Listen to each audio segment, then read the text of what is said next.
अगर surgical strike हुई तो उसका लाभ बीजेपी को मिलेगा या नहीं मिलेगा, या हम उस पर वार करके बीजेपी को कमजोर कर दें, मेरे लिए सवाल नहीं था। मेरे लिए सबसे बड़ा सवाल था कि पुलवामा में बेटे मारे गए थे और इसका बदला उन टेररिस्ट को मारने के लिए कुछ जवानों ने लिया है। वो अंदर गए हैं। अब अंदर गए हैं तो उनके साथ कितना बड़ा विश्वासघात है अगर मैं उन पर सवाल उठाऊं। आई हार्डली केयर किसको फायदा मिले, कौन जीते कौन हारे, और अगर ऐसा किसी ने किया है जीत हार के लिए तो वो भी निंदनीय है। मेरे ख्याल से हमको पार्टियों की बजाय अच्छे लोगों को वोट देनी चाहिए, क्योंकि क्या होता है कि अगर अच्छे लोग पार्लियामेंट असेंबली में हो जाएंगे तो पार्टियां भी बाध्य होकर अच्छे लोगों के अनुसार पॉलिसी बनाने पे बाध्य हो। अभी हम क्या सोचते हैं कि बलात्कारी है लेकिन हमारी पार्टी का है तो चुप रह जाओ, चोर है पर हमारी पार्टी का है तो चुप रह जाओ। पॉलिटिक्स हमारी डे टू डे लाइफ में है और पॉलिटिक्स बुरी चीज नहीं है। अगर हम पॉलिटिक्स को लगातार बुरा कहेंगे और अच्छे लोग उससे बाहर खड़े रहेंगे तो बुरे लोग वहां कब्जा कर लेंगे, जो कि कर रखा है उन लोगों ने। तो हमारे बहुत सारे हार्डकोर दोस्त मुझे लेफ्टिस्ट बोलते हैं, कहते हैं तो वामपंथी है, ये तो कम्युनिस्ट है। तो जब तक दोनों तरफ के जाहिल मुझे गाली दे रहे हैं, आई एम सो हैप्पी। अभी एनर्जी बदलेगी क्योंकि टीआरएस की शुरुआत हो चुकी है कुमार विश्वास सर के साथ। कैसे हो सर? बहुत अच्छा हूँ, तुम्हें देख के बहुत अच्छा लग रहा है। ये कुर्ता, वाह वाह क्या बात है। थैंक यू सर, आप भी एकदम हॉट लग रहे हैं। हमारे रोल से बदल गया। मैं बिल्कुल बीच से आ रहा हूँ और तुम एकदम बिल्कुल आध्यात्मिक। आप जेनजी हो, आज मैं आध्यात्मिक हूँ। नहीं, आई फील कि आप बहुत ज्यादा आध्यात्मिक हो। और मैं ये भी मानता हूँ, ये थोड़ी सी डीप बात कहने वाला हूँ, कि आजकल मुझे ऐसा लगता है कि भगवान चाहते हैं कि जेनजी आध्यात्मिक बन जाए। उसको सबसे ज्यादा जरूरत है क्योंकि उसको सबसे ज्यादा इम्प्लीमेंट करना है। जैसे अगर आपको इक्वेशन शुरू में पता चल जाए जी, तो फिर आपको आगे तक वो काम देती है। तो इसलिए जब हम 9th में थे तो जो मैथमेटिक्स की और साइंस की इक्वेशंस थी, लॉ ऑफ वेलोसिटी थे, तो हमारी टीचर क्या कहते थे, फंडामेंटल है, इसको अभी रट ले, इंजीनियर बनेगा तो भी याद रखनी पड़ेगी। तो हमको लगता था इतनी मेहनत क्यों चल रही है एक ही बात को।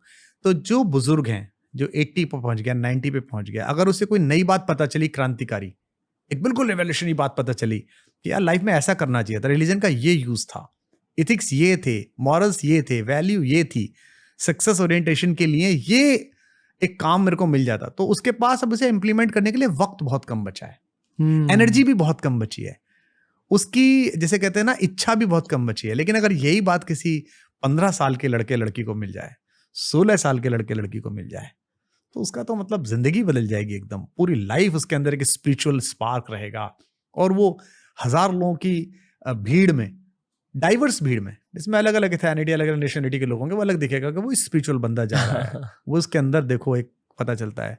वो जो हिटलर वाला फोटो है जिसमें सब हे हिटलर कह रहे हैं और एक बंदा यूं करके बैठा हुआ है कि I am not the part of this madness.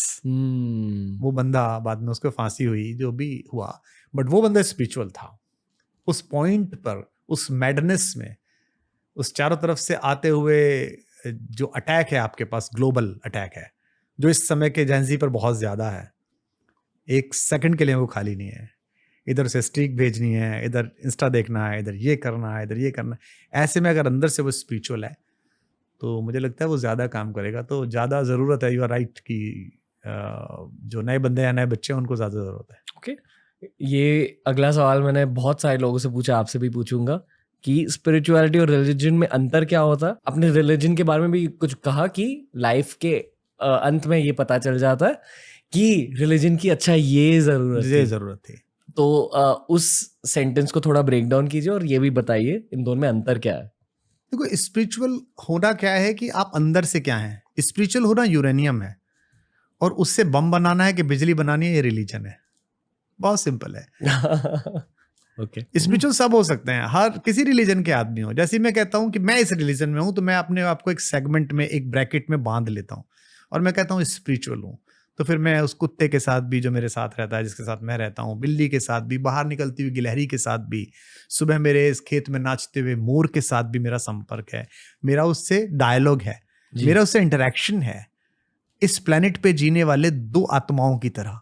ये तभी हो पाएगा जब आप स्पिरिचुअल हैं, वरना आप रिलीजियस हो जाएंगे तो कह देंगे कुत्ते का रोया नापाक है हमारे मजहब में, कोई कह देगा फला नापाक है हमारे यहाँ, तो गड़बड़ होनी शुरू हो जाएगी। सो स्पिरिचुअलिटी और रिलीजियस होने में यही अंतर है। और मैं हर बार कहता हूँ, मुझे बोलने में कोई हर्ज नहीं है, दुनिया में जितना दुख है, जितनी घृणा है, हेट्रेड है, जितना ब्लड शेड है, वो सब रिलीजियस कट्टरता की वजह से है। Religious fanaticism. और दुनिया में जितनी खुशी है, जितनी मोहब्बत है, जितना प्यार है, वो स्पिरिचुअलिटी की वजह से है। क्या स्पिरिचुअलिटी और मोहब्बत की वजह से आप यहाँ रह रहे हो और दिल्ली में नहीं? और कॉन्टेक्स्ट भी दीजिए कि मैंने अब क्या कहा, जिन लोगों को नहीं पता। दिल्ली में नहीं। ओके, हम दिल्ली में नहीं है। दिल्ली में नहीं है, हम केवी कुटीर पर हैं, अपने खेत पर हैं। एक बहुत अंग्रेजी का प्रसिद्ध उपन्यास है far from the madding crowd, Thomas Hardy का। और एक वर्ड्सवर्थ की पोइट्री भी है, आपने सुनी होगी, the world is too much with us. तो हम जो मिडिल क्लास के लोग हैं, जो लोअर मिडिल क्लास से आए हैं, जिनके यहाँ सैलरी 1 तारीख को पापा की आती थी और दूध वाले का बिल, अखबार वाले के पैसे, हमारी फीस के पैसे जाते थे। इन सब को बहुत आकर्षित करता था कि बड़ी गाड़ी होनी चाहिए, बड़ा बंगला होना चाहिए और ऐसे पैसे होने चाहिए, मैं रोज कपड़े बदल सकूं, मैं लोगों को देखता हूं कैसे रहते हैं। इसके लिए आदमी जद्दोजहद करता है। मैंने भी एक सामान्य लेमैन की तरह जद्दोजहद करी, शो बिजनेस में गया, पैसा कमाया, घर अच्छा बनाया, गाड़ियां बड़ी खरीदी, बंगला बनाया। फिर अगर आप एक यूनाइटेड माइंड है, एक आप जागृत मस्तिष्क हैं जी, और जो तुम भी हो और अभी छोटे हो उम्र में, तो तुम्हें कुछ दिन बाद दिखेगा, तो तुम्हें पता चलेगा कि एक अच्छे दिमाग और दिल का सबसे घटिया काम है पैसा कमाना। वाह, मतलब एक बहुत ही स्लॉटर हाउस टाइप है यार। इतना खूबसूरत दिल था, इतना खूबसूरत दिमाग था, क्या काम में लगाया। बट सोसाइटी ऐसी हो गई है। हम जिस देश में रहते हैं, जिस हिस्से में रहते हैं दुनिया के, वहां सबको वो चीजें उपलब्ध नहीं है जो होनी चाहिए थी। साफ हवा, अच्छी सड़कें, ठीक अस्पताल, अगर आप कुछ ना कर रहे हो तो एक आपको छोटा सा इंसेंटिव 2000-3000 पाउंड का, जो दुनिया में दूसरे देशों में मिलता है। और आदमी सोचता है कि यार मैं कुछ सोचूं, तो वो फेसबुक बना लेता है। वो सोचता है नहीं यार मैं कुछ सोचता हूं, तो वो एप्पल बना लेता है, वो कुछ और बना लेता है। हमारे यहाँ तो यही जद्दोजहद है कि घर बना लो, छत होनी चाहिए, शादी हो गई, बच्चा देखो। तो धीमे धीमे मैंने जल्दी कर लिया, मेहनत बहुत करी, जी तोड़ मेहनत करी, जितनी हो सकती थी उतनी मेहनत अपने प्रोफेशन में, पोइट्री में की, फिर सोशल एक्टिविज्म में की, फिर पॉलिटिक्स में की। और वन फाइन डे मेरे को लगने लगा कि अल्टीमेटली तो ये सब छद्म है, ये सब धोखा है, इसमें लगे रहना चाहिए। ठीक है, दुनिया है, घर है, परिवार है, खर्चे हैं, बट मजा यही है। तो मेरे को जब भी शो से वक्त मिलता है तो मैं यहाँ आ जाता हूँ। आज तुम भी आओगे खेतों से गुजरते हुए, लोग काम कर रहे हैं, बच्चे नहर में नहा रहे हैं, फसलों की सिंचाई हो रही है, मोर नाच रहे हैं। तो मुझे लगता है ये एक जिंदगी है, सुकून है। इसने मेरे अंदर भी एक, जिसे कहते हैं, एक चमक पैदा की है। मेरी आंखों और मेरे चेहरे पे भी एक चमक पैदा की है। और सबसे बड़ी बात है, मेरी क्रिएटिविटी में और मेरी स्पिरिचुअल सेंसेस में भी इसने कैटलाइजिंग एलिमेंट का काम किया है। कि मैं यहाँ जो ध्यान करता हूँ बुद्ध के नीचे, जो मेरे यहाँ तालाब के किनारे बुद्ध हैं, मैंने इतने गहरा ध्यान बड़े बड़े रिजॉर्ट्स में, बड़े बड़े ध्यान सेंटरों में, बड़े बड़े साधु सन्यासियों के अनुभव नहीं किया था जो संवाद यहाँ है। इसलिए मैं यहाँ हूँ। और जहाँ तक दिल्ली की बात है, तो दिल्ली को मैं रास आता नहीं हूँ। मेरा एक शेर है कि इस तरह हमने सुलह कर ली पेशवाओं से, the masters of the game. Peshwa मतलब it's not that Peshwa, masters of the game, masters of the throne. इस तरह हमने सुलह कर ली पेशवाओं से, उनकी सरकार रहे, अपना भी किरदार रहे। तो दे आर एंजॉयिंग द सरकार एंड आई एम एंजॉयिंग माई किरदार, माई कैरेक्टर। अभी भी पॉलिटिक्स आप एकदम क्लोजली फॉलो करते हो? बहुत ज्यादा। ओके, पॉलिटिक्स हमारी डे टू डे लाइफ में है। और पॉलिटिक्स बुरी चीज नहीं है। अगर हम पॉलिटिक्स को लगातार बुरा कहेंगे और अच्छे लोग उससे बाहर खड़े रहेंगे, तो बुरे लोग वहां कब्जा कर लेंगे, जो कि कर रखा है उन लोगों ने। पर हाँ, पॉलिटिक्स किस लिए की जानी चाहिए, वो रीजन मेरे को जब तक समझ में नहीं आएगा तब तक मैं पॉलिटिक्स नहीं करूंगा। और मैं ये भी मानता हूं कि हिंदुस्तान में या किसी भी मुल्क में ऐसी कुछ आवाजें सदा रहनी चाहिए जो बिल्कुल सच बोलती हूं, जो लगातार सच बोलती हूं। तो मैं अपने आप को उस आवाज के तौर पर बचाए रखने की कोशिश करता रहता हूं, जद्दोजहद करता रहता हूं। उससे दोनों जो साइड्स हैं वो थोड़ी नाराज भी होती हैं। कई बार सच बोल देता हूं तो खुश भी होती हैं, हमारे बारे में अच्छी बात कह दी। लेकिन मैं कई बार उनके जो फॉलोवर्स हैं वो कंफ्यूज भी रहते हैं कि यार ये प्राइम मिनिस्टर के तो फैन है, प्राइम मिनिस्टर भी इनकी तारीफ करते हैं, बट ये क्यों बात इन्होंने मणिपुर पे ऐसी गंदी गंदी लिख दी कि कुर्सी है तुम्हारा, ये जनाजा तो नहीं है, कुछ कर नहीं सकते तो उतर क्यों नहीं जाते वहाँ के चीफ मिनिस्टर को, हाथरस पे इन्होंने ऐसा क्यों बोल दिया, तो ये इस पे फैनेटिक्स पे ऐसे क्यों बोल दिया। तो मुझे लगता है कि उनसे कुछ लेना नहीं है तो फिर बोल देने में क्या नुकसान है। आपने इतने सारे सवाल है, पहले तो मैं ये कहना चाहूंगा। ओके, कुछ भी पूछ लूं? कुछ भी पूछ लीजिए। और देखिए, जो सवालों से बचते हैं ना जी, अभी बच सकते हैं, सवालों से बच नहीं सकते। अगर इस देश में 75 साल में नेहरू और गांधी पे सवाल और जवाब हो रहे हैं, तो मैं तो किस खेत की मूली हूँ। और हम जिस स्पिरिचुअल जिस स्ट्रीम में पैदा हुए हैं, जिसे सनातन धर्म कहते हैं जी, वो बेसिकली हिंदू नहीं है। सनातन धर्म, सनातन एक परंपरा है। इसलिए मैं अपने मुसलमान दोस्तों को भी कहता हूँ कि सनातनी मुसलमान है, ये यहीं पैदा हुए हैं। ये इसी संस्कृति का कल्चर और रिलीजन में अंतर है। सनातन धर्म एक कल्चर है, उसमें तो सवाल का ही महत्व है। okay. उसमें तो सवाल ही पूछे जाते हैं, वो सारा बना ही सवालों से है। हमारे सारे उपनिषद, बेटा बाप से सवाल करता है, नचिकेता अपने बाप से पूछता है कि यज्ञ में गाय किसे दोगे, ब्राह्मणों को, ये तेल किसे दोगे, तेलियों को, ये अग्नि किसे दोगे, अग्निहोत्रों को, सब कुछ पूछता है। तो ये वस्त्र किसे दोगे, ब्राह्मणों को, वेद पाठियों को, मुझे किसे दोगे। इरिटेट होकर बाप कहता है तुझे मैं मृत्यु को दे दूंगा, यमराज को। बहुत बोलता है। बाप काम में लग जाता है, वो यमराज के घर चला जाता है, मृत्यु के देवता के घर। स्मॉल किड, यमराज कहते ये कैसा आदमी, मुझसे सब बचते हैं, मेरे घर आ गया। उसने कहा बेटा अपने घर जा। बोले नहीं, पिताजी ने कहा है कि आपके पास जाना है। तो बोले मैं तू जा, मैं तुझे कोई वरदान देता हूं। तो बोले मुझे मृत्यु का कारण बताइए, मुझे मृत्यु पे ज्ञान दीजिए। And that book is called Kathopanishad. किस्सा है। तो सवाल से कभी नहीं बचना चाहिए, मैं तो बचा नहीं कभी। okay. आप जैसे और लोग होने चाहिए हमारे देश में, शायद उनके कुछ डार्क साइड्स होते होंगे जो सोचते होंगे सामने ना आए। अपने डार्क साइड से आप खुद जूझिए, अपने सवालों के अंधेरों से खुद जूझिए, जवाब तलाश कीजिए, एक बार कन्फेस कर लीजिए गलती थी, ये गलत हुआ। उससे लोग बहुत कहते हैं, मैं बोल देता हूँ हाँ ये तो गलत हुआ, ये तो गलत किया था। हाँ, पॉलिटिक्स में लोग अपनी गलतियों को मानते क्यों नहीं? उसका कारण है उन्हें लगता है कि एक तो उनको हर समय पॉलिटिकली करेक्ट होने की आदत पड़ जाती है, और उनको लगता है कि ऐसा बोल देने से लोग नाराज हो जाएंगे, मेरी वोट प्रभावित हो जाएगी। बट शायद ये सच बिल्कुल नहीं है, और मैं इसका ऑपोजिट सच मानता हूँ कि अगर लोगों ने खुल के अपनी गलतियों के बारे में बात किया, शायद उनके लिए पॉजिटिव पीआर हो सकता है ये। नहीं, उसे भी अगर पीआर की तरह से देखोगे तो गड़बड़ हो जाएगी। इसकी तरह से देखना ही नहीं है। अगर इस देश में कोई चीफ मिनिस्टर एक बार ये सोच ले जीतने के बाद जी कि मुझे अगली बार नहीं जीतना, मुझे कोई फर्क नहीं पड़ता मुझे वोट दे या न दे, तो वो अपने स्टेट को नंबर 1 स्टेट बना देगा। अगर कोई प्राइम मिनिस्टर ऐसा सोच ले कि मुझे अगले इलेक्शन की सोचनी नहीं है, मैं इस बार प्राइम मिनिस्टर बनाऊं, मुझे जो सही लगेगा, नीतिगत लगेगा, जनता के लिए अच्छा होगा, वो मैं करूंगा, तो हो सकता है वो ज्यादा अच्छे से जीता, हो सकता है कभी ना जीते, लेकिन वो उस समय का जो स्टेट बना के जाएगा वो अच्छा बना के जाएगा। यहाँ जो रिपीटेशन है कि मेरे ऐसे बोलने से कौन नाराज होगा, ऐसे बोलने से कौन खुश होगा, ये शायद मेरे ख्याल से उन लोगों को उस ब्रैकेट में स्टिफ रखता है कि वो गलती नहीं मानते, या लोगों से माफी नहीं मांगते, या कहते नहीं है कि मेरे अंदर सुधार हुआ है, पहले मुझे नहीं पता था। हमारे पॉलिटिशियंस आप जैसे होने चाहिए, मैं जेन्युइनली ये मानता हूँ। अगर आप जैसे 30 लोगों ने पॉलिटिक्स में एंटर किया और एक पॉलिटिकल पार्टी स्टार्ट करी, तो देश बदल जाएगा। नहीं, हमने जब की थी पॉलिटिकल पार्टी स्टार्ट, तो हमको ऐसा ही लगता था कि हम 3 लोग या दो तीन ही लोग थे जी, कि हम एक जैसा सोचते हैं और ट्रस्टेड थे, क्योंकि बचपन से साथ थे। पहली क्लास से साथ था एक पार्टनर, तो दूसरा भी लगभग 10-15 साल से साथ काम कर रहा था जी। बट मुझे लगता है वो जो कॉरिडोर है, आपने कभी खेत में भागता हुआ खरगोश देखा है? तो खेत में खरगोश भागता है, उसके ऊपर टॉर्च मार दीजिए आप, तो वो ठिठक के बैठ जाता है, उसको लगता है किसी ने उसे जकड़ लिया है, वो भाग नहीं पाता है।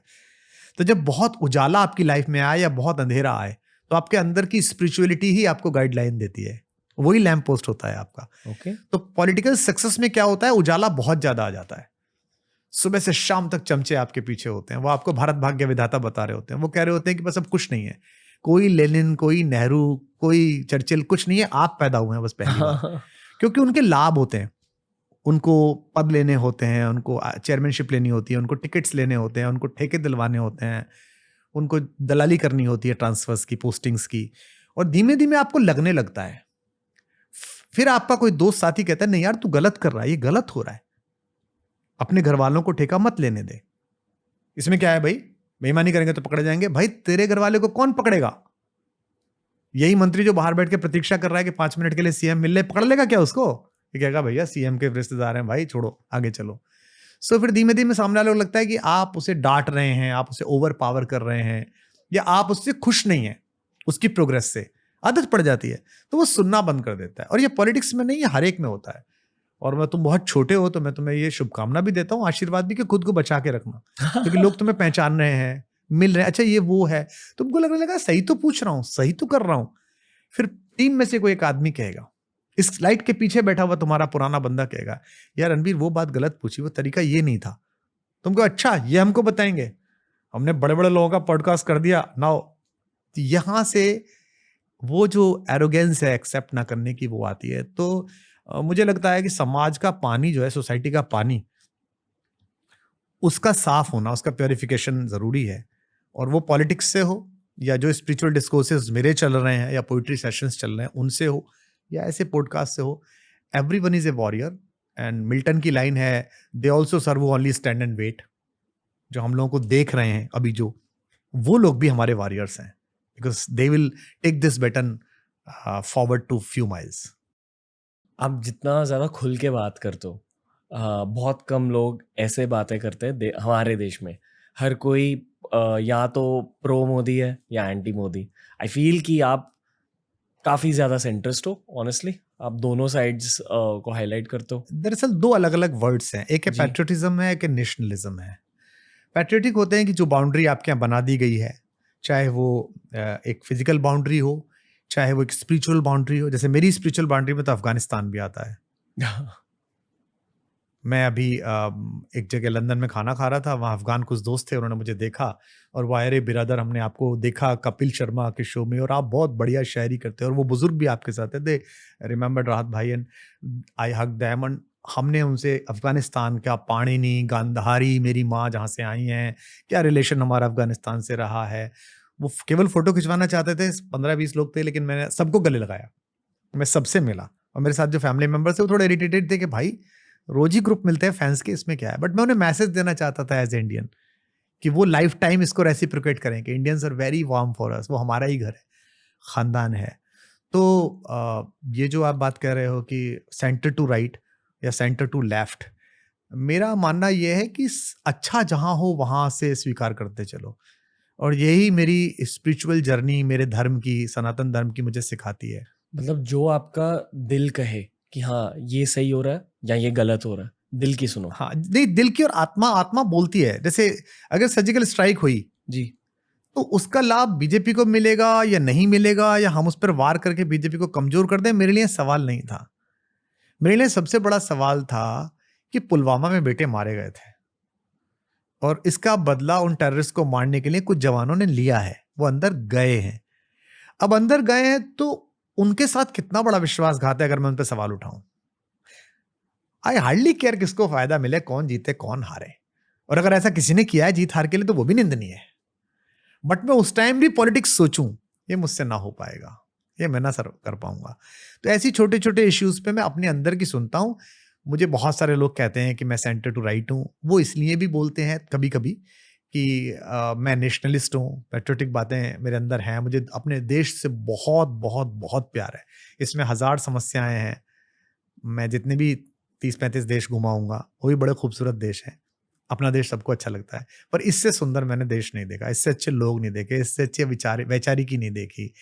सो इसलिए अच्छा लगता है। कई बार जब मैं बहुत ही ऐसी सेकुलर बातें बोलता हूँ जहां मुझे लगता है कि दो वैचारिकों में झगड़ा नहीं होना चाहिए, तो हमारे बहुत सारे हार्डकोर दोस्त मुझे लेफ्टिस्ट बोलते हैं, कहते हैं तो वामपंथी है, ये तो कम्युनिस्ट है। तो जब तक दोनों तरफ के जाहिल मुझे गाली दे रहे हैं, आई एम सो हैप्पी। जिस दिन वो मुझे गाली देना बंद कर देंगे या मुझे कोसना बंद कर देंगे, दोनों तरफ के मॉडरेट लोग मुझे बहुत खुश, बहुत पसंद है, बहुत खुश होते हैं। लेकिन जो उनके कट्टर लोग हैं वो कहते हैं नहीं नहीं ऐसा है, आई एम सो हैप्पी। क्योंकि आज के जमाने में मॉडरेट होना कूल नहीं है। कूल होगा आने वाले कुछ सालों में अगर आप सेंट्रिस्ट हो, तो ये कूल नहीं माना जाता। सेंट्रिस्ट भी एक बड़ा बड़ा सुविधाभोगी शब्द है, एक अपॉर्चुनिटी वर्ड है कि मैं सेंटर में ही रहूंगा। नहीं नहीं नहीं, अगर राइट बहुत अच्छा होगा तो मैं एक्सट्रीम राइट में जाऊंगा भाई, लेफ्ट बहुत अच्छा होगा तो एक्सट्रीम लेफ्ट में जाऊंगा भाई। मुझे किसी धर्म में बहुत अच्छी बात लगेगी तो मैं बोलूंगा ना। मुझे लगती है इस्लाम में ये बात अच्छी कि वो उनकी मस्जिद में ये नहीं देखते कि ये बिल्डर खड़ा हुआ है, कि ये बिल्डर के यहाँ काम करने वाला नौकर खड़ा हुआ है। अल्लामा इकबाल का शेर है कि एक ही सफ में खड़े हो गए महमूदो अयाज, ना कोई बंदा रहा और ना कोई बंदा नवाज। मुझे हर्ट करती है ये बात कि हमारे मंदिरों में बहुत सारे में जगह ऐसी व्यवस्था है कि भाई इतने वाली लाइन अलग है और इतने वाली लाइन अलग है। मुझे खुद दर्शन के लिए प्रशासन वीवीआईपी से ले जाता है, मुझे खुद घृणा होती है खुद से। मैं अपने अंदर ग्लानि से बढ़ जाता हूँ उस भीड़ को देखते हुए। उस भीड़ में लगी हुई एक महिला को देख के मेरी माँ मुझे याद आती कि मेरी माँ भी ऐसी लगती होगी अगर मैं फोन ना करूं या मैं किसी को ना भेजूं। तो मैं चाहता हूं हमारे यहाँ मंदिरों में ऐसी व्यवस्था हो कि भगवान के दरवाजे पे पहुंचने पे प्रधानमंत्री और संतरी एक हो जाएं। अडानी अंबानी और उनके दरवाजे के बाहर खड़ा हुआ बिहार, उत्तर प्रदेश, मध्य प्रदेश, राजस्थान से गया हुआ जो हमारा गार्ड है वो भी एक हो जाए। सो मुझे बोल देना चाहिए इसमें मैं प्रो इस्लाम कैसे हो गया, मैं एंटी हिंदू कैसे हो गया। और अगर मेरे यहाँ मुझे कुछ लगता है कि मेरे धर्म में कोई सवाल करो कोई दिक्कत नहीं है, मेरे यहाँ ये प्रॉब्लम नहीं है कि तुमने सवाल कैसे कर दिया, गर्दन काट दूंगा तुम्हारी, तो मैं कहता हूं उनसे भी कि भाई तुम भी शुरू करो, सवाल तो एक दिन लेने ही पड़ेंगे, सवाल से कब तक बचोगे आप। सो मुझे लगता है ये सोचने के बजाय कि हम सेंट्रिस्ट हों या हम राइटिस्ट हों, हम लेफ्टिस्ट हों, किसी भी देश में और किसी भी समाज में ज्यादा बेहतर होगा कि हम लोग बात करें, डायलॉग करें, डिस्कशंस करें, और उसके बाद जिसको जो समझ आए, और उसके बाद भी अगर आप मुझसे असहमत हैं तो इसकी डेमोक्रेटिक ब्यूटी ये है कि फिर भी मैं आपसे हाथ मिलाऊं, क्यों, अच्छा कोई बात नहीं यार। शायद इसलिए पॉडकास्ट की जरूरत है। इसके लिए पॉडकास्ट की जरूरत है, बातचीतों की जरूरत है, और मैं तो कहता हूं कुछ दिन बाद पॉडकास्ट भी 2-3 लोगों को लेके होने चाहिए। हाँ जी, डिबेट्स होने जिनमें एक मॉडरेटर इतना तटस्थ हो कि वो दोनों को मौका देता रहे। अभी जो डिबेट्स हो रही हैं वो तो बड़ी अजीब खराब हो रही हैं टीवी पर जो हो रही हैं, लेकिन एक संवाद, भारत शब्द का मतलब ये है, भा मतलब प्रकाश, भा मतलब ज्ञान, और रत माने लगे रहना, जो ज्ञान की खोज में लगातार लगा रहेगा, तो उसको करना ही पड़ेगा। ओके, पॉडकास्ट कब तक पॉपुलर रहेंगे हमारे देश में? हमेशा के लिए? अगर आपकी डेफिनेशन एप्ट है तो अगर आप उस फॉर्म में ले आए, हाँ तो जी। याज्ञवल्क्य संहिता तो आज भी पढ़ी जा रही है ना। याज्ञवल्क्य संहिता में क्या है ना, कठोपनिषद में क्या है, सवाल जवाब ही तो है। गुरु पूछ रहा है, शिष्य बता रहा है, पत्नी पूछ रही है, पति बता रहा है, पति पूछ रहा है, पत्नी बता रही है। नैवा अरे मैत्रेयी, याज्ञवल्क्य कह रहे हैं, बता रहे हैं। तो अगर पॉडकास्ट इनरिच करेंगे लोगों को तो, और मैं देखता हूं कि मेरे जो पॉडकास्ट जो भी जिन लोगों के साथ हुए हैं, बहुत सारे लोग उनको रेफर करते हैं, सब आपसे ये बात बहुत अच्छी सीखी, मेरी लाइफ बदल गई, मेरी लाइफ में ये हुआ। सो मैं उसके लिए सदा तैयार रहता हूँ कि भाई ये तो अच्छा है। तो मुझे लगता है कि अभी तो चलेंगे, आगे का मुझे पता नहीं, अभी कुछ दिन चलेंगे, 5 साल 5 साल तक की तो मुझे लगता है कि चलेंगे। ओके। और कपिल शर्मा शो वहीं का वहीं रहेगा? नहीं, अगर उसमें भी वो चेंज करते रहेंगे, अगर उसमें कुछ नया अंतर लाएंगे। दरअसल क्रिएटिविटी क्या है कि वो बहुत ही ट्रांसफॉर्मिंग एक चीज है। ह्यूमन बीइंग में, जनरल ह्यूमन बीइंग में और जनरल पशु पक्षी में क्रिएटिविटी होती है तो वो चाइल्ड रिप्रोडक्शन में बदल जाती है कि बच्चा आ गया, बच्चियाँ आ गई, बछड़ा आ गया। मनुष्य में भी ये होता है, लेकिन थोड़ा सा भी आदमी इससे ऊपर उठता है, पेट से ऊपर उठता है, जैसे ही पेट से ऊपर उठा है, दिल की तरफ आता है, आत्मा की तरफ आता है, मस्तिष्क की तरफ आता है, तो वो अपनी क्रिएटिविटी को रूपांतरण करता है, वो उसे बदलता है। भगवान भी जब नाचे शंकर, और जिनसे सारे नृत्य निकले हैं, वो भी बहुत ही गुस्से की क्रिएटिविटी थी। वो बहुत डिस्टर्ब थे कि उनकी पत्नी सती ने आत्मदाह कर लिया और उसका अपमान किया गया दक्ष प्रजापति के यहाँ। तो उन्होंने कोई सिस्टमैटिक ढंग से उस विध्वंस को नहीं किया, उस मंडप को नहीं तोड़ा। कभी वो इधर तोड़ रहे हैं, कभी इधर तोड़ रहे हैं। बाद में एक कोने में चुपके एक मुनि ने उसको देख लिया, उनके नृत्य को, उनकी धमा चौकड़ी जो उन्होंने मनाई, और उसने उसको एक सिस्टम में डाला, एक एप्लीकेशन में। उस मुनि का नाम था तंडु। उसके कारण, उसके द्वारा बनाए जाने के कारण उसका नाम पड़ा तांडव। लोगों ने पूछा ना शंकर ने क्या किया, तो उसने करके दिखाया कि ऐसे किया, ऐसे किया। फिर उसी तांडव से भरतनाट्यम, कुचिपुड़ी, कथकली, जितने भी हमारे डांस निकले वो उसी तांडव से निकले। सो जब हमारे भगवान की एक नाराज क्रिएटिविटी से इतनी खूबसूरत चीज निकल सकती है, तो खूबसूरत क्रिएटिविटी के ट्रांसफॉर्मेशन से तो क्या क्या निकल सकता है। तो Kapil is very talented, is such A sweet boy, मेरे तो छोटे भाई जैसा बहुत अच्छा लड़का है। और मेरी शुभकामनाएं भी, और या उस जैसे जितने भी लोग हैं, कि वो थोड़ा मोनोटोनस होना बंद करें, कुछ नया लाएं, कुछ और करें। फेल होंगे, लोग नहीं स्वीकारेंगे, फिर कुछ करें। जैसे मैं पर्सनली अमिताभ जी को इस मामले में बहुत उनकी तारीफ करता हूं, और मैं रोल मॉडल मानता हूं कि खुद को कैसे बदलना है, रीइन्वेंटिंग योरसेल्फ। मेरे को भी बहुत लोग कहते हैं कि यार क्या, मेरी टीम के लोग कहते हैं सर का भी कुछ पता नहीं है, कभी सम्मेलन को सोफे पे कर देंगे, फिर ये खत्म हो गया तो फिर अब ऐसा माइक ले आएंगे, फिर कहेंगे कि नहीं मैं ड्रेस चेंज करूंगा, फिर कहेंगे कि नहीं मुझे सोलो करना है, फिर म्यूजिकल करना है, फिर अपने अपने राम करना है। तो मैं खुद से ही बोर होता रहता हूँ। आप पॉडकास्ट क्यों नहीं स्टार्ट करते सर? मुझे लगता है वो जो पहली बात आपने कही थी वो उसका उत्तर है। पूछने वाला इतना सच्चा हो, बोलने वाले झूठे हो, तो कैसे चलेगा? 2 एपिसोड भी नहीं बनेंगे। कहाँ से लाऊंगा? आप मुझे बता दीजिए ऐसे लोग जो मेरे से बात करें और बोल दें। ऐसे मैं बहुत सारे लोगों को जानता हूँ जिनके पॉडकास्ट पॉपुलर हुए हैं, किए होंगे आपने भी, और लोग करते हैं कि वो माइक से अलग होते ही मुझे कुछ और बातें बताते हैं, यार कुमार भाई ऐसा था, कुमार भाई ऐसा है। माइक पे बैठते ही कुछ और बोलने लगते हैं, फिर क्या है? और जब मैं उन्हें डिस्टर्ब भी नहीं करना चाहता, और अभी तुम इतने पॉपुलर हो, मैं क्यों करूं पॉडकास्ट? अभी नहीं, तुम बहुत नहीं, अच्छा नहीं, कर करो रहे हो। सर, हमारी इंडस्ट्री को जरूरत है और पॉडकास्टर्स की, क्योंकि मैं जेन्युइनली ये मानता हूँ कि संवाद की वजह से देश बदलेगा लॉन्ग टर्म में। मैं एक रिलीजियस और स्पिरिचुअल बातचीत के बारे में तो बहुत दिन से सोच रहा हूँ यहीं पर ही, हाँ, यहाँ रिलीजियस लीडर्स आए, रुके 2-2 3-3 दिन, और फिर अलग अलग टाइम पे बैठ के बातें हों टॉपिक्स पे, फिर उनकी एक जीस निकल के आए, तो माइट भी कभी कर सकते हैं, हो सकता है कभी हो। ओके, आजकल किन चीजों के बारे में सीख रहे हो आप?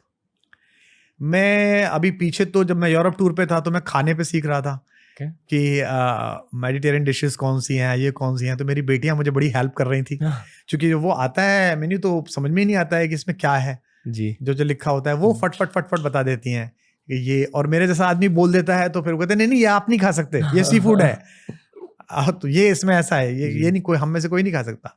तो अभी तो मैंने उसके बारे में 15-20 दिन 25 दिन जब मैं साथ था उन लोगों के, तो बहुत सीखा मैंने जी।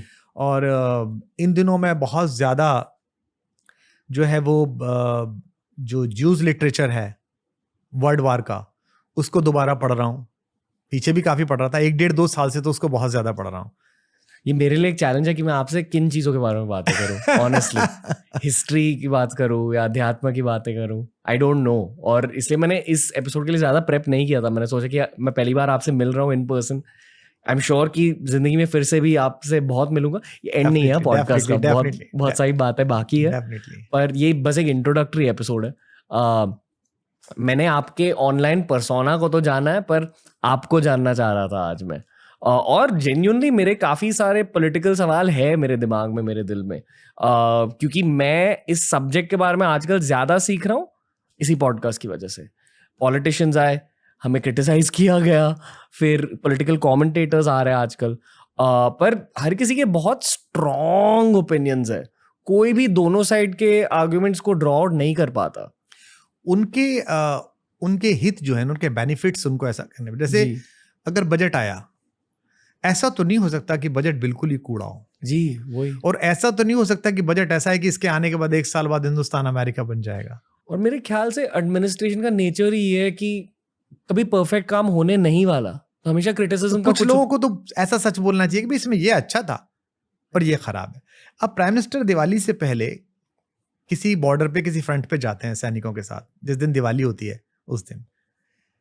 अब इस जेस्चर में, इस पोस्टरिंग में क्या गलत है भाई? ये कितना स्वीट, कितना जिसे कहते हैं ना बहुत ही भावुक इमोशनल पल है कि देश का सबसे बड़ा एग्जीक्यूटिव चीफ जो है वो अपने घर की जो दिवालियां नहीं मना रहे लोग। प्राइम मिनिस्टर इतने ऐसे तो नहीं है कि उनके घर पे दिवाली पे लोग आते नहीं होंगे, आएंगे ही।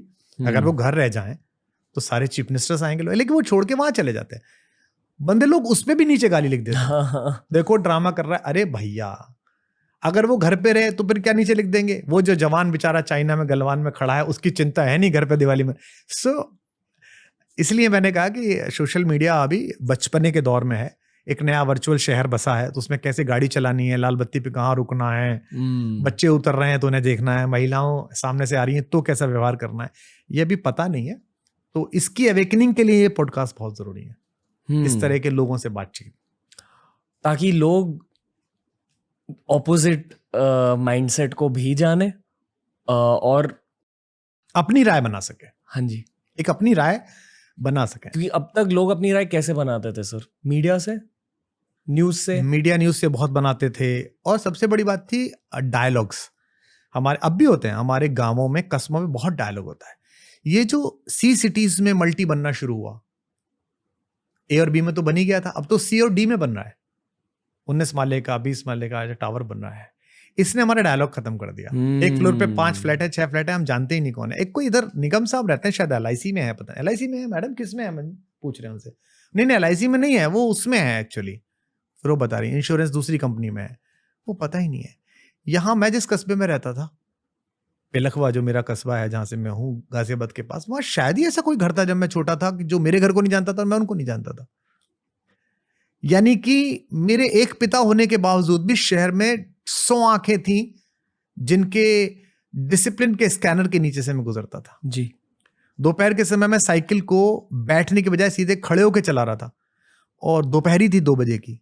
चुपचाप मैंने चोरी से साइकिल निकाल ली, शायद 5th या 6th में रहूंगा। तो मोड़ पे से गया, कोने पे एक घड़ी सही करने की दुकान थी, उन्हें चाचा बोलते थे, अजीज उल हक चाचा। तो उन्होंने वो देख के यूं करके घड़ी सही कर रहे हैं, वो लगा के उन्होंने यूं करके देखा और यूं उठाई, बोले यहाँ आओ। और हम चुपचाप साइकिल, हीरो मत बनो, दांत टूट जाएंगे अभी गर्मी में, निकले कहाँ हो गर्मी में, क्या काम है। हमने उनको कोई झूठ वूठ बोला, अच्छा ठीक है पता करेंगे, पर जाओ सीधे जाओ, ढंग से साइकिल चलाओ, बीच में मत चलाओ। तो एक दुर्घटना से अजीजुल हक चाचा जी ने मुझे बचाया और मुझे एक सिविक सेंस दी चलाने की, जो मेरे आगे स्कूटर चलाने में काम आई, कार चलाने में काम आई, जिंदगी चलाने में काम आई। ये स्कैनर्स खत्म हो गए बच्चे के, तो डायलॉग जो खत्म हो रहा है उससे बड़ा दिक्कत है। पहले लोग डायलॉग से अपना पॉलिटिकल मत तय करते थे, अजी काय को दे देंगे इंदिरा गांधी को वोट, अब आना इमरजेंसी लगा दी, वो कहेगा अजी जब ऐसा हो गया और वहां पे तो खत्म भी हो गई, चलो एक बार हाल ले, ये भी तो देख लिया जनता पार्टी वाले, इन्होंने क्या कर दिया, आपस में ही लड़ रहे हैं। तो चर्चा चल रही है, वो 3, 4, 5, 6 महीने चल रही है, फिर आदमी मन बना रहा है कि हाँ यार इंदिरा गांधी को काफी पनिशमेंट दे दिया, इतनी बुरी हार उन्होंने हार ली, और ठीक है, और थोड़ा संजय गांधी का रोल रहा होगा, अब एक बार फिर उनको देते हैं ताकत, वो है तो सही, बढ़िया काम तो करती हैं। लोगों ने बदल दिया रिजल्ट। वीपी सिंह को देख, हमको हमारे बारे में भी ऐसे ही हुआ। तो इसलिए जो ये डायलॉग टूटा है, ये वेस्ट में तो चल सकता है, ये स्विट्जरलैंड में चल सकता है जहाँ देश की आबादी 45 लाख है, ये अमेरिका में चल सकता है कि हमसे 4 गुना 3.5 गुना जमीन है और हमसे 1/4 से भी कम लोग हैं, 33 करोड़ 40 करोड़ लोग हैं।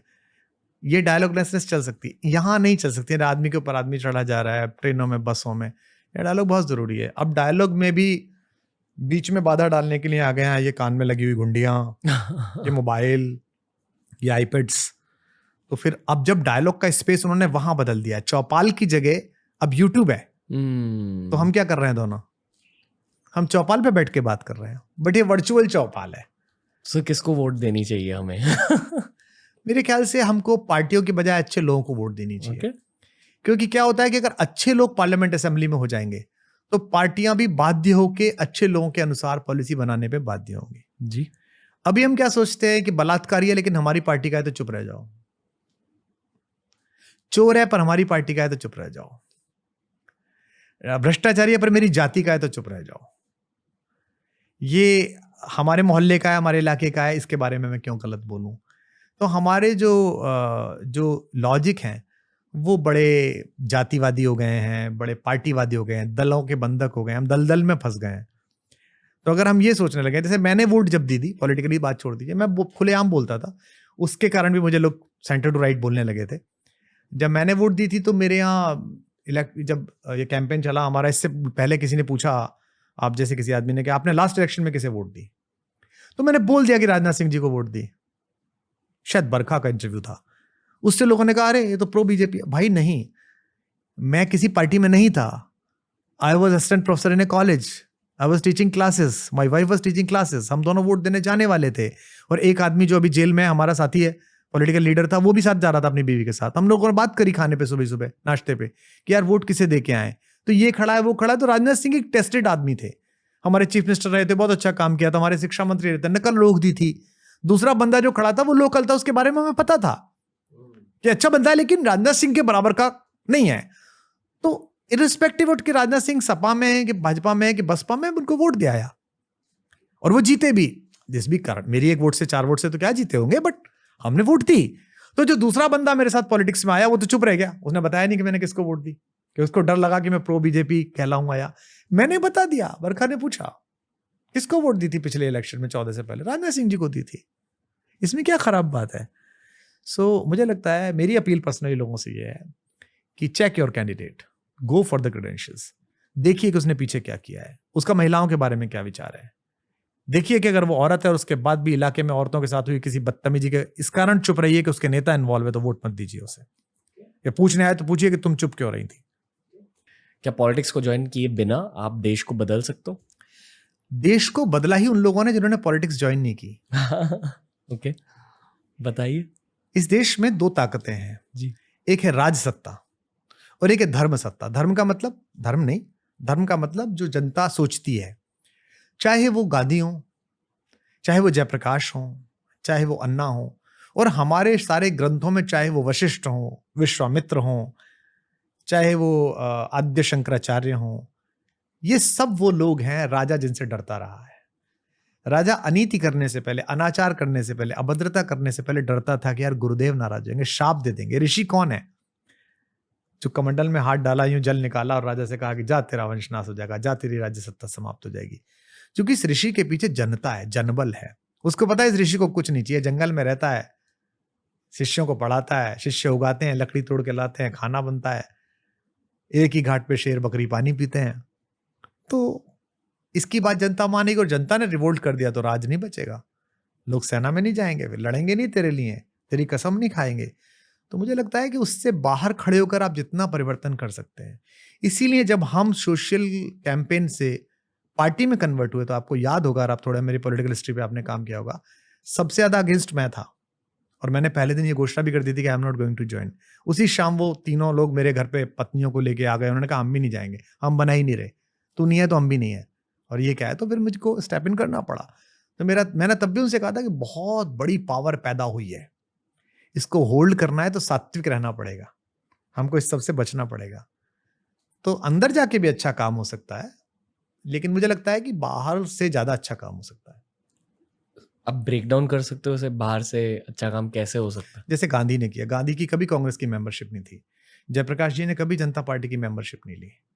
आज जो भी ये नगर पालिका छाप एक नौकरी मिली है हमारी पार्टी के एक आदमी को, इसको चलाने वाले अन्ना हजारे ने भी कभी इस पार्टी की मेंबरशिप नहीं ली, विरोध ही किया।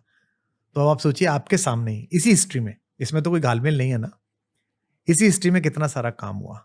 इवन आज जो बीजेपी काम कर रही है, बीजेपी से political clan, but RSS not a political clan, वो एक कल्चरल सोशल संगठन है।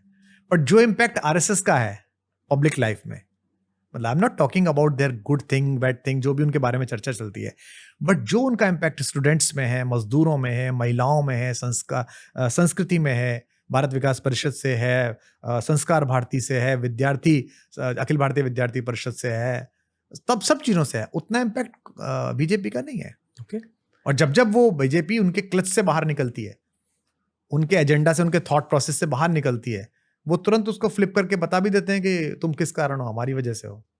और जो इज्जत उन लोगों की है वो उनके नेता की नहीं है। शायद आपको पता हो या नहीं पता हो, किसी कस्बे में, किसी विधानसभा में जो प्रचारक हैं संघ के, वो युवा होंगे आपकी तरह, हो सकता है वो 21, 22, 23 साल का कोई युवक हो, पर वो भाई साहब होंगे।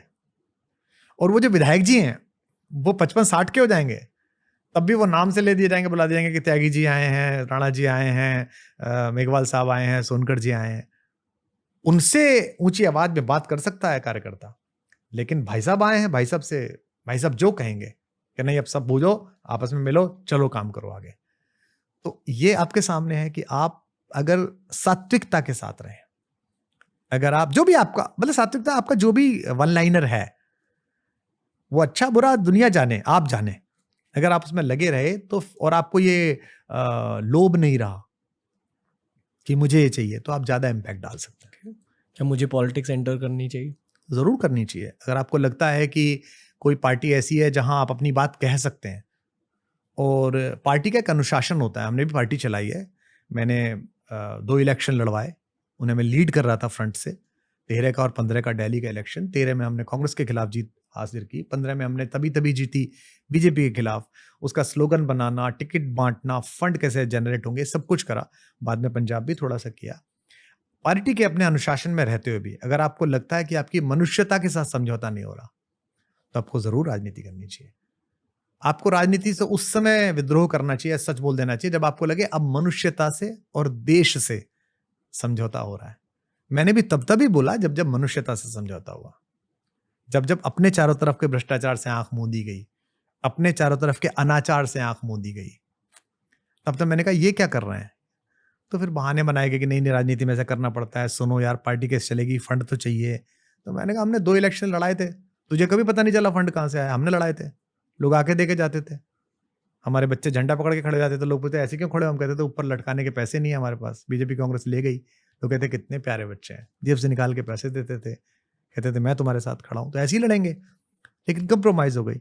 सो अगर आत्मा के साथ कंप्रोमाइज ना हो तो पार्टी अनुशासन में रहते हुए आपको राजनीति करनी चाहिए, हर युवा को करनी चाहिए। ओके, आप होपफुल हो फ्यूचर को लेकर, हमारे देश के पॉलिटिकल फ्यूचर को लेकर? मैं देश के फ्यूचर को लेकर बहुत होपफुल हूँ। उसी में पॉलिटिक्स आती है, उसी में इकोनॉमिक्स आती है, उसमें ही कल्चरल प्रोग्रेस आती है मेरे जैसे आदमी के लिए, उसमें ही स्पिरिचुअल प्रोग्रेस आती है। इतने सारे लोग हैं, इतना सारा यूथ है और बड़ा एस्पायरिंग है, बड़ा एम्बिशियस है। जिसके पास साइकिल है उसको मोटरसाइकिल लेनी है, जिसके पास मोटरसाइकिल आ गई उसको कार खरीदनी है, जिसके पास कार आ गई उसको बड़ा घर खरीदना है, जिसके पास बड़ा घर आ गया उसे बंगला बनाना है, जिसके पास ये सब आ गया उसे चार्टर खरीदना है। तो आदमी लगा हुआ है, इंडिविजुअल कैपेसिटी में लगा हुआ है। एक साइंस आपने पढ़ी होगी, आप इंजीनियर हैं, तो हमने जो 2 एनर्जी हमको पढ़ाई गई थी, स्टैटिक एनर्जी, काइनेटिक एनर्जी। इस देश की काइनेटिक एनर्जी बहुत हाई है, अभी एकदम रोल कर रहा है। अब वो जो काइनेटिक एनर्जी में तो आप थोड़ा सा ही लगाते हो तो तुरंत बदल जाती है। शुरू में जो इनर्शिया तोड़ने के लिए एक ताकत चाहिए। मुझे लगता है कि 3 प्रधानमंत्रियों ने उस इनर्शिया को तोड़ने के लिए बहुत ही रेवोल्यूशनरी काम किया, जिनको क्रेडिट देना चाहिए। एक राजीव गांधी जी, जिन्होंने सारे चीज़ों को, कंप्यूटर की महत्ता को समझा, इस टेक्नोलॉजी को समझा, उनका विरोध भी किया गया। दूसरे नरसिंहा राव जी, जिन्होंने ओपन वर्ल्ड इकोनॉमी के बारे में सोचना शुरू किया। और तीसरे प्रधानमंत्री जी, जिन्होंने ग्लोबलाइजेशन के, अटल बिहारी वाजपेयी जी, जिन्होंने ग्लोबलाइजेशन, मूल्य नियंत्रण, मार्केट को ओपन करना, उनकी भी बहुत आलोचना हुई। उनके संगठन ने बहुत आलोचना की।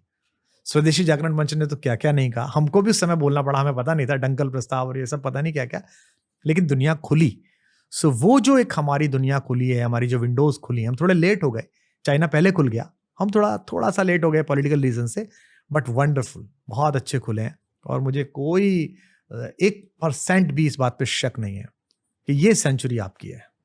This is the century. Okay, अगर कोई नौजवान अभी एक पॉलिटिशियन बन रहा है तो उसके लिए आप उसको अब क्या कहोगे, एक्सेप्ट जो आपने ऑलरेडी कह दिया?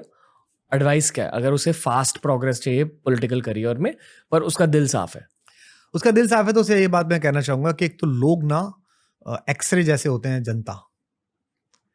वेद में एक लाइन है, लोक सहस्त्र चक्षु, जनता की 1000 आंखें हैं। आप उनको बहुत देर मूर्ख नहीं बना सकते। सो ट्रांसपेरेंट रहिए, सच्चे रहिए, पीपल विल रिकॉग्नाइज यू।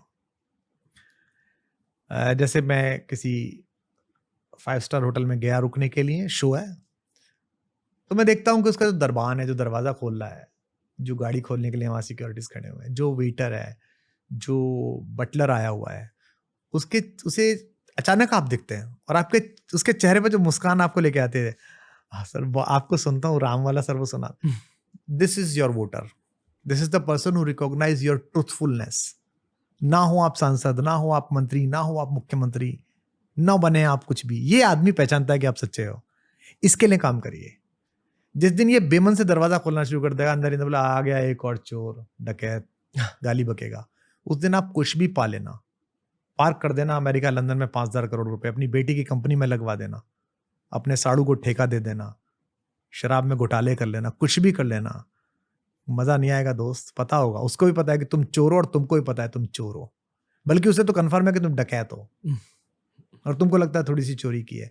तो जो भी नया पॉलिटिशियन आ रहा है उसको मैं पहले कहता हूँ ये सोच के मत आना बस, तो फिर आनंद आ जाएगा। पॉलिटिक्स में जो पावर है, पॉलिटिक्स में जो पैसा है, इस सब के चक्कर में मत आना। हाँ, तुझे लगे कि ये काम ऐसे करके बड़ा आनंद आता है, मुझे बहुत अच्छा लगता है कि मुझे लोगों की मदद करूं, उनकी जिंदगी में एक बदलाव लाऊं बड़े स्तर पर, इसके लिए आ जाओ तो बहुत अच्छा है। और ऐसे पॉलिटिशियंस की जरूरत है। Okay. ऐसे पॉलिटिशियंस है आज भारत में? कुछ है, हर तरफ है, हर पार्टी में, अपनी अपनी पार्टी में दुखी हैं, हाशिए पर हैं। ओके, अपनी अपनी पार्टियों में दुखी हैं, हाशिए पे हैं। कुछ लोग आगे भी हैं, कुछ लोग पता नहीं चलने देते अपनी पार्टी के लीडर्स को कि वो अच्छे और ईमानदार आदमी है, ताकि लीडर्स उनको मार ना दें। जी, ओके। आपके अनुसार मोदी जी के बाद पीएम कौन बनेंगे? अभी तो पता नहीं, मैं भी नहीं कह सकता, बहुत सारे लोग एस्पिरेंट हैं और देश का मूड भी लगातार बदलता रहता है। प्राइम मिनिस्टर की पॉपुलैरिटी तो अनडाउटेडली इस समय जो लीडर्स हैं उनमें बहुत ज़्यादा है। उनके बाद कुछ लीडर्स उनकी पार्टी में है जिनकी पॉपुलैरिटी बड़ी अच्छी है, बहुत अच्छे हैं। उनके कुछ लीडर्स ऐसे भी हैं जिनका दावा आने वाले कल में, मतलब 24 नहीं तो 29 में और 34 में बहुत अच्छा है। यंग पॉलिटिशियंस हैं, उत्तर प्रदेश में हैं, महाराष्ट्र में हैं यंग जिन्होंने चलाई है पार्टी, कर्नाटक में है, छत्तीसगढ़ से भी एक आध कोई शायद निकलेगा या निकलता होगा। तो मुझे तो अभी इस बारे में कुछ पता नहीं है और मैं सोचता भी नहीं हूँ इस तरीके से कि इनके बाद कौन प्राइम मिनिस्टर बनेगा, क्योंकि ये अनप्रेडिक्टेबल होता है, बहुत ज़्यादा अनप्रेडिक्टेबल होता है। और ख़ासतौर पे अभी जब इतना पॉपुलर लीडर है आपके सामने, तो बाकियों के क्लेम्स जो हैं वो इस पे निर्भर करते हैं कि सामने वाला कब खराब खेलना शुरू करे। विपक्ष का काम है कि आप अच्छी बॉलिंग करिए, अच्छी फील्डिंग लगाइए और आप बस वेट करिए, अपनी लाइन लेंथ मत छोड़िए, इधर उधर की बातें मत करिए आप। एक तीखा सवाल पूछ लूं एंड पूछ में? लीजिए। 24 के लिए आपके प्रेडिक्शंस क्या है? 24 के प्रेडिक्शंस अभी उलझे हुए इसलिए हैं कि पहली बार 10 साल में विपक्ष बहुत एग्रेसिव और बहुत डू एंड डाई पोजीशन पे दिख रहा है। 19 में उनको पता था कि प्राइम मिनिस्टर को एक टर्म मिलेगा, क्योंकि प्राइम मिनिस्टर की पॉपुलैरिटी, उनका proactive behaviour, interaction with the masses, approach करना और भारत की जो मिडिल क्लास है उसका फेथ उनमें वो बहुत बड़ा था। और सामने मानिए मत मानिए, डेमोक्रेटिक सिस्टम के बाद भी प्रेसिडेंशियल फॉर्म ऑफ इलेक्शन आ गई है। आप बात ही करते हैं कि नीतीश के सामने कौन, मोदी के सामने कौन, ये बातें आप करते ही हैं, अशोक गहलोत के सामने कौन, शिवराज चौहान के सामने कौन, ऐसे और ये चल गया है। तो उनकी जो फेस वैल्यू थी वो बहुत ज़बरदस्त 19 में थी, तो 19 में वो उस तरह अभी भी वो है, लेकिन जो विपक्ष है वो एकजुट बहुत हुआ है। उन्होंने 10 साल में जो वो हाशिए पर रहे हैं उसके कारण अब उनकी जो छटपटाहट है और उनकी जो आक्रामकता है आक्रमण करने की, जो एक वो लाइन है ना, the I was ever a fighter, the one fight more, the best and the last. तो the best and the last वाला जो होता है ना, वो मैं पहली बार उन लोगों में देख रहा हूँ। जब भी वो मुझसे मिलते हैं, बात करते हैं, जहाज में मिल जाते हैं, लॉन्च में मिल जाते हैं, कहीं घूमते फिरते मिल जाते हैं, किसी कन्वेंशन में मिल जाते हैं, तो मैंने उन्हें इतना एनर्जी से भरे हुए नहीं देखा था कभी। दूसरा और भी क्या होता है कि 10 ईयर्स में पॉलिटिकल जो क्लास है जो वोट देती है, जो पॉलिटिक्स पे बात करती है, उसके अंदर एक ऊब भी आती है। हाँ ठीक है, ओके अच्छा है। वो ऊब कब निगेटिविटी में बदल जाए, इसकी बहुत अधिक चिंता जो है रूलिंग पार्टी को करने की जरूरत है। प्रेम का और घृणा का, समाज के प्रेम का और समाज की घृणा का, तात्कालिक घृणा का, at the time, at the face, उसका कोई बहुत रीजन नहीं होता। हम जब कविता पढ़ रहे होते हैं तो मैं देखता हूँ 1-1.25 घंटे का काव्य पाठ होता है, परफॉर्मेंस होती है, 30वें 35वें मिनट पे अच्छा जाता जाता एकदम लगता है कि कम्युनिकेशन छूट गया, they are not listening, they are here, they are watching you, they are smiling, they are clapping, but they are not listening. कोई वॉल्व बंद हो गया है। फिर उस वॉल्व को आपको किसी जुमले से, किसी बात से एकदम टच कर देने वाली किसी लाइन से खोलना पड़ता है। और ये होता है, ये पॉडकास्ट में भी होता होगा। अच्छा चल रहा है, अचानक लगा कि नहीं, कुछ चल ही नहीं रहा है, पता नहीं क्या बात कर रहे हैं ये लोग। सो ऐसे ही तो भाजपा के सामने सबसे बड़ी दिक्कत रूलिंग पार्टी के सामने ये है कि वो जो ऊब है शिखर पे आई हुई, और जब आप ऊपर जाते हैं तो आपके साथ साथ कुछ चीजें जुड़ भी जाती हैं, कुछ बैगेज भी आपका हो जाता है, एंटी इनकम्बेंसी भी आपका आता है, तो वो चुनौती है। और दूसरा पक्ष जो है बहुत जबरदस्त आक्रोश में और जूझने मरने को तैयार है। तो 24 is going to be quite interesting, बहुत मजेदार होने वाला है। ऊपर नीचे, नीचे ऊपर, गेम होना भी ऐसा ही चाहिए। कुमार विश्वास सर, अच्छा लगा आपसे बात करके। ये सिर्फ हमारी पहली कॉन्वर्सेशन है। मुझे ऐसा लगता है कि हम पहले भी मिलते रहे हैं, हाँ, और मिलते रहेंगे। जी जी जी। बहुत ज़्यादा कनेक्ट फील हो रहा है आपसे, और मुझे और बहुत कुछ सीखना है आपसे। थैंक यू, तो गॉड अभी ब्लेस यू। एक और एपिसोड की शुरुआत करेंगे। धन्यवाद सर।